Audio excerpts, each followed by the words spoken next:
یه عزیزی میگه نماز جمعه رفتم، میگه یه فرد مسن نورانی یه درسی به من داد تا دنیاست. میگه از خجالت و شرمندگیش نمیتونم سر بلند کنم. میگه هوا گرم بود، یه پیرمردی اومد داخل مسجد که اینجا سایه بود، مسقف بود، اینجا آفتاب. میگه من نشسته بودم، من و یه نفر دیگه، ما بین ما یک مقدار جا بود، یعنی یک خورده جمع جور می نشستیم بدون اینکه رومون فشار بیاد و اذیت بشیم، یکی دیگه تومون جا میشد.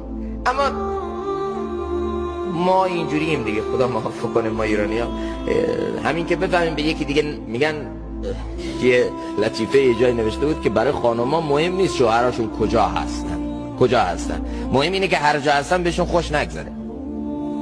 نگران این هستن، ولی نگرانی که کجا هستن نیستن.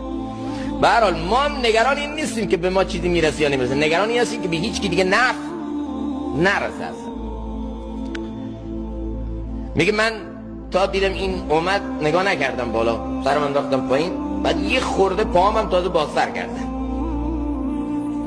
بعد پیرمرد یه مکسی که هیچی نگفت. من بالا نگاه کردم، گفتم که جا نیست. گفت اینجا جا هست، اینجا جا نیست، من تو دلت جا ندارم، اینجا جا دارم. بعدم رفت. بعد یه مرتبه گفتم آج آقا بیا گندن نیومد.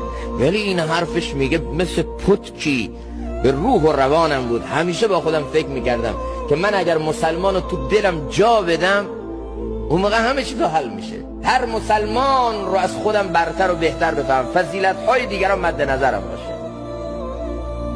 اون موقع چقدر فضای اون الفت میاد، چقدر رحماء بینهم میشیم، چقدر ادله علی المؤمنین، فروتن در مقابل مؤمنین میشیم.